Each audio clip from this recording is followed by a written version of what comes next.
YCP అధినేత మాజీ ముఖ్యమంత్రి జగన్మోహన్ రెడ్డి మారిన మనిషిగా కనిపిస్తున్నారు. ఎన్నికల్లో ఓడిన వెంటనే ఆయనకు జ్ఞానోదయమైంది. అందుకే కార్యకర్తలకు ప్రత్యేక ప్రాధాన్యం ఇస్తానని ఆయన వరుస ప్రకటనలు చేస్తున్నారు. జగన్ 2.0లో కార్యకర్తలే ముఖ్యమైన నేతలవుతారని ఆయన చెబుతున్నారు. ఈ క్రమంలో మరో అడుగు కూడా వేశారు.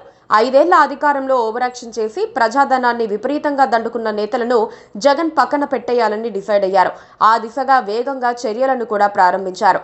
పార్టీ అధికారంలో ఉన్నప్పుడు ఎంజాయ్ చేసి తెగ దండుకొని చెడ్డ పేరు తెచ్చిన వారందరినీ పూర్తిగా పక్కన పెట్టేసే చర్యలు జరుగుతున్నాయి. ఇప్పటికే కీలక నియోజకవర్గాల్లో ఇన్ఛార్జీలు మారారు. జగన్ హయాంలో మంత్రులుగా చేసిన వారిని కూడా మొహమాటం లేకుండా పక్కన పెట్టేస్తున్నారు.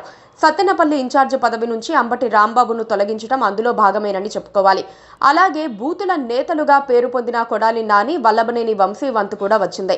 వంశీ అరెస్టు కావడంతో జగన్ రెడ్డి నెత్తిన కొంత బరువు తగ్గిందనే చెప్పాలి. ఆయన ప్లేస్లో గన్నవరం ఇన్ఛార్జిగా సుంకర పద్మశ్రీని నియమించబోతున్నారని సమాచారం. ప్రస్తుతం కాంగ్రెస్ పార్టీలో ఉన్న సుంకర పద్మశ్రీని త్వరలో వైసీపీలోకి చేర్చుకోబోతున్నారు. ఇక గుడివాడలో ఓడిపోయిన బూతుల మంత్రి కొడాలి నానిని కూడా పక్కన పెట్టే ప్రక్రియ ప్రారంభమవుతోంది. కొడాలి నానిని సాధ్యమైనంత వరకు పార్టీకి దూరంగా పెట్టాలని జగన్ భావిస్తున్నారట. వైసీపీకి ఒకప్పుడు ఉమ్మడి నెల్లూరు జిల్లా కంచుకోటగా ఉండేది. మేకపాటి కుటుంబం, నల్లపురెడ్డి కుటుంబం, వేమిరెడ్డి కుటుంబం, కోటంరెడ్డి కుటుంబం, అనిల్ యాదవ్ ఇలా చెప్పుకుంటూ పోతే చాలా మంది బలమైన నేతలు ఉండేవారు. మేకపాటి కుటుంబం పాలిటిక్స్ లో డల్ అయిపోయింది. ఇప్పుడు వాళ్ళు టీడీపీ వైపు చూస్తున్నట్లుగా చెబుతున్నారు.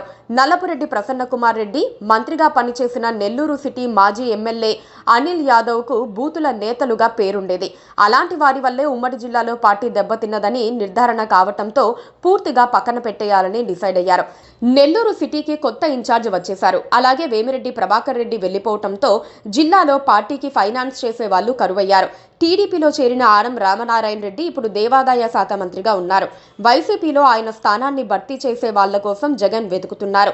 పార్టీని డ్యామేజ్ చేసే వారికి ఇకపై అవకాశాలు ఇవ్వకూడదని జగన్ రెడ్డి నిర్ణయించుకున్నారు. వారి స్థానంలో యువకులకు, కొత్త వారికి ఛాన్స్ ఇవ్వాలని జగన్ ప్లాన్ చేస్తున్నట్లు సమాచారం. అందుకే నెల్లూరు జిల్లాలో స్పెషల్ సర్వే చేశారట.